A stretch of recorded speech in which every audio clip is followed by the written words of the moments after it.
नमस्कार दोस्तों, हमारी आज की कहानी है धोखेबाज का अंत। किसी स्थान पर एक बहुत बड़ा तालाब था। वहीं एक बूढ़ा बगुला भी रहता था। बुढ़ापे के कारण वह कमजोर हो गया था। इस कारण मछलियां पकड़ने में असमर्थ था। वह तालाब के किनारे बैठकर भूख से व्याकुल होकर आंसू बहाता रहता था। एक बार एक केकड़ा उसके पास आया। बगुले को उदास देखकर उसने पूछा, मामा तुम रो क्यों रहे हो? क्या तुमने आजकल खाना पीना छोड़ दिया है? अचानक यह क्या हो गया? बगुले ने बताया, पुत्र मेरा जन्म इसी तालाब के पास हुआ था। यही मैंने इतनी उम्र बिताई। अब मैंने सुना है कि यहाँ 12 वर्षों तक पानी नहीं बरसेगा। केकड़े ने पूछा, तुमसे ऐसा किसने कहा है? बगुले ने कहा, मुझे एक ज्योतिषी ने यह बात बताई है। इस तालाब में पानी पहले ही कम है। शेष पानी भी जल्दी ही सूख जाएगा। तालाब के सूख जाने पर इसमें रहने वाले प्राणी भी मर जाएंगे। इसी कारण मैं परेशान हूँ।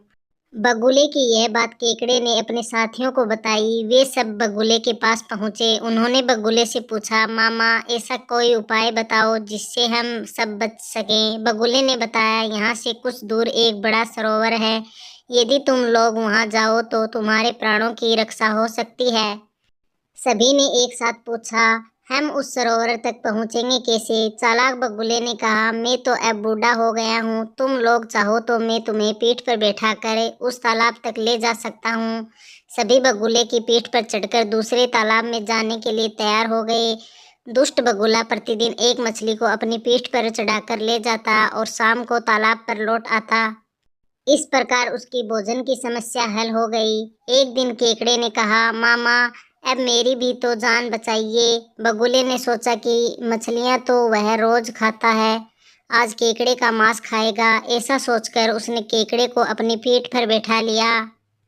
उड़ते हुए वह उसे बड़े पत्थर पर उतारा जहां वह हर दिन मछलियों को खाया करता था। केकड़े ने वहां पर पड़ी हुई हड्डियों को देखा। उसने बगुले से पूछा, मामा सरोवर कितनी दूर है? आप तो थक गए होंगे। बगुले ने केकड़े को मूर्ख समझकर उत्तर दिया, अरे कैसा सरोवर, यह तो मैंने अपने भोजन का उपाय सोचा था।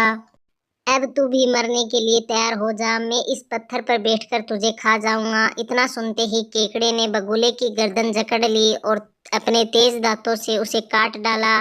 बगुला वहीं मर गया। केकड़ा किसी तरह धीरे धीरे अपने तालाब तक पहुंचा। मछलियों ने जब उसे देखा तो पूछा, अरे केकड़े भाई तुम वापस कैसे आ गए? मामा को कहाँ छोड़ आए? हम तो उनके इंतजार में बैठे हैं। यह सुनकर केकड़ा हंसने लगा। उसने बताया, वह बगुला महा ठग था। उसने हम सभी को धोखा दिया है। वह हमारे साथियों को पास की एक चट्टान पर ले जाकर खा जाता था। मैंने उस दुष्ट बगुले को मार दिया है। अब डरने की कोई बात नहीं है। इसलिए कहा गया है कि जिसके पास बुद्धि है उसी के पास बल भी होता है। तो दोस्तों, हमारी आज की कहानी कैसी लगी? अगर कहानी पसंद आई है तो लाइक कमेंट शेयर और चैनल को सब्सक्राइब जरूर कर लीजिए।